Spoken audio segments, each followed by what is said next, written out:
En esta ocasión nos acompaña Pablo Martín, quien es coordinador del Centro de Gobierno de la Universidad Camilo José Cela. Bienvenido, Pablo Martín. Realmente para nosotros es un honor tenerte aquí en las oficinas de CRAV y Numbers para hablar de política. Hoy el tema que nos trae para debatir, para hablar, es las campañas.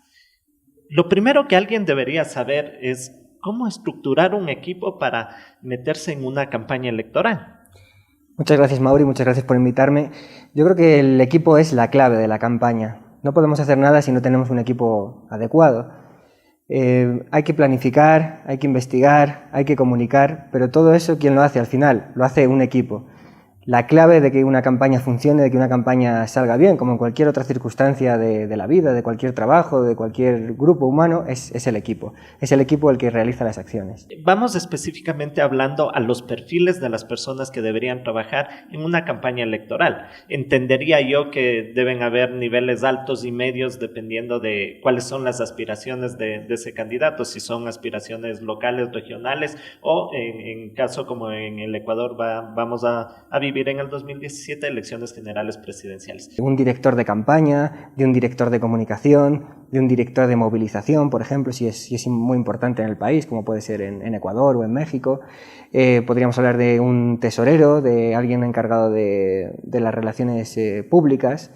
Es decir, un comando con funciones muy definidas, pero no muy numeroso, que permita que la campaña sea pragmática y que puedas moverte con flexibilidad. ¿Caen en esos errores de conformar equipos multitudinarios que después lleva al fracaso en las elecciones?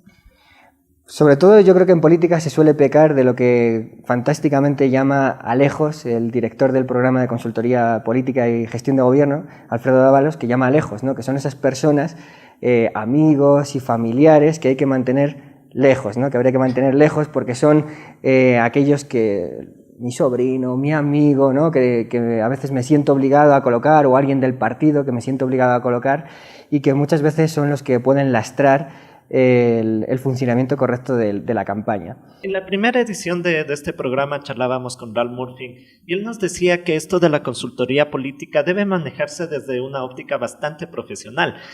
Es más, establecer una liturgia donde se empieza por este lado, el logo, qué sé yo, qué perfil vamos a construir de nuestro candidato. ¿Cómo es esa liturgia y cómo hacer para que este equipo de campaña mínimo que se debe formar engrane y cada uno sepa cuál es el rol que debe cumplir? Nosotros pensamos que la profesionalización de la política es vital y de hecho el programa como el de la San Francisco de Quito contribuyen a ello. Y es importante que el equipo de campaña sea profesional, esté profesionalizado, ya sea en la comunicación, en la investigación, cada uno en su área, pero que sean personas profesionales, porque si no, no va a funcionar, ¿no? Si no, al final nos vamos a mover por intuiciones.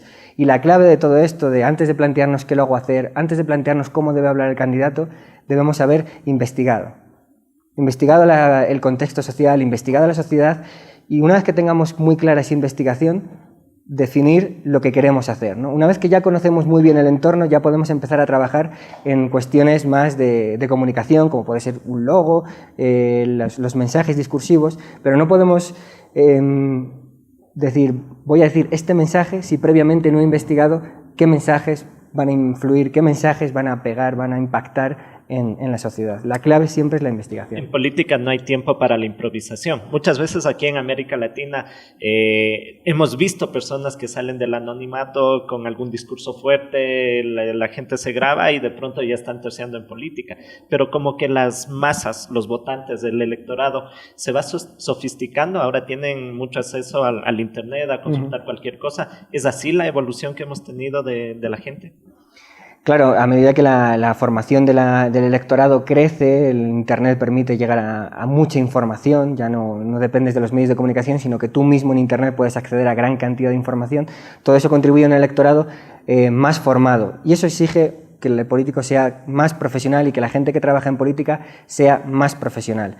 Hemos pasado de la mera intuición, del mero impacto del liderazgo, a campañas basadas en investigación, estudios cuantitativos, cualitativos, e incluso ahora hemos dado un paso más, que es la neuropolítica, ¿no? Que es la aplicación de estudios neurocientíficos, es decir, científicos, para poder investigar al electorado. Y ahí estamos hablando de un paso más allá, ¿no? Vamos aumentando la certeza a la hora de poder conocer al electorado para que nuestro mensaje político sea lo más preciso posible y lo más adecuado a las necesidades de la gente. De esto último podríamos desarrollar un poco más, tal vez algún ejemplo que ustedes ya hayan estudiado de la neuropolítica. Bueno, la neuropolítica es algo que está iniciando. De hecho, por ejemplo, en Francia está limitado. Bueno, no es que esté limitado, es que está prohibido. No puedes hacer investigación neuropolítica ni neuromarketing comercial. Tienes que hacerla vinculada a la investigación. Claro, luego ahí están las trampas que se pueden hacer.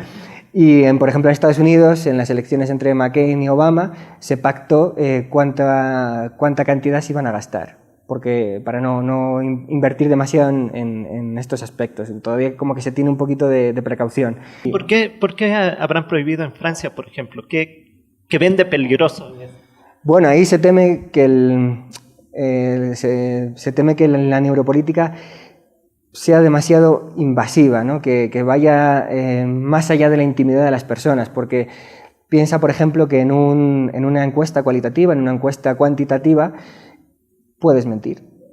Pueden preguntarte, ¿cuál es su candidato favorito? Y tú puedes decir el azul, el rojo, ¿no? Puedes mentir. Pero en un estudio neurocientífico verdaderamente bien hecho, por ejemplo, con un electroencefalograma o con una resonancia magnética funcional, cuando alguien te pregunta y tu cerebro empieza a procesar la respuesta, el elemento de neurociencia es capaz de identificar antes la respuesta de que tú seas consciente de ella. Más o menos es como activar, y volviendo a los conceptos tradicionales de comunicación, yo en Habermas hablaba de acción comunicativa y ese inconsciente que tienes en el cerebro, que una vez que logres activar esa comunicación, llegar a eso que tiene guardado en el cerebro, ese mensaje, realmente la empatía sería exitosa. Más o menos por ahí camina. Claro, pero no es tan sencillo. De hecho, es muy complejo y no tenemos suficiente conocimiento del cerebro como para que haya el botón de compra que llaman, por ejemplo. Pero lo que sí vamos teniendo es conocimiento como para poder investigar determinadas circunstancias. Por ejemplo, ya podemos medir niveles de aceptación y de rechazo, ¿no? Actualmente hoy se pasan spots o discursos por una pantalla mientras alguien está conectado a un electro, y entonces puedes medir qué nivel de aceptación, qué nivel de rechazo, qué nivel de recuerdo, qué nivel de emoción. Y, por ejemplo, ahora se puede descubrir cómo un spot, ¿vale?, causa mucha atención, pero a lo mejor también mucho rechazo, y es doblemente negativo, porque me estás llamando la atención, pero es que encima me estás causando rechazo, lo cual es doblemente negativo. Y supongo yo que eso se hace con muestreos, es decir, se tipifica elementos sociales que van a ser analizados en estos estudios. Claro, por ejemplo, la revista Nature y Science exigen un mínimo de personas, un mínimo de muestra para que el estudio sea científico. En el caso de los neurocientíficos exigen una muestra muy pequeña porque nuestro subconsciente, nuestro cerebro funciona bastante parecido en todos los casos. Entonces no hacen falta muestras muy grandes para obtener buenos resultados. Pero la verdad que estos estudios todavía están iniciándose, pero yo podría apostar que sin duda el futuro va a ir por allí, sobre todo a medida que las herramientas, que las técnicas vayan mejorando. ¿Cuán importante es ir evaluando y cada qué tiempo esta investigación se debe dar? Bueno, los partidos hacen más investigación seguramente de lo que creemos, ¿no? Al menos a niveles más altos. Es muy importante empezar con una investigación inicial que nos marque los parámetros básicos, los parámetros de salida, y después podemos ir evaluando. ¿Por qué? Porque si no, no sabemos si nuestras acciones tienen sentido. Es decir, yo hago una campaña en redes sociales basado en el voto joven, pero ¿cómo sé si tiene sentido? ¿Cómo sé si está funcionando? La única forma de saberlo es hacer un estudio posterior a mi acción comunicativa para medir qué efecto ha tenido. He subido en intención de voto, he bajado, estoy causando mucho agrado, pero no está repercutiendo en mi intención de voto. Me están conociendo, no me conocen, llego a la gente. Es decir, si no vamos midiendo, al final lo que hacemos todo es a ciegas. Y además es muy importante porque la investigación ahorra dinero. En política, generalmente los conflictos son muy continuos. Cuando uno habla de comunicación estratégica, suele planear un manual de crisis para evidentemente saber cómo actuar en momentos de crisis. A veces parecería que en política lo que se busca es la crisis, el conflicto, para generar, posicionar mensajes, candidatos, perfiles, etcétera, etcétera.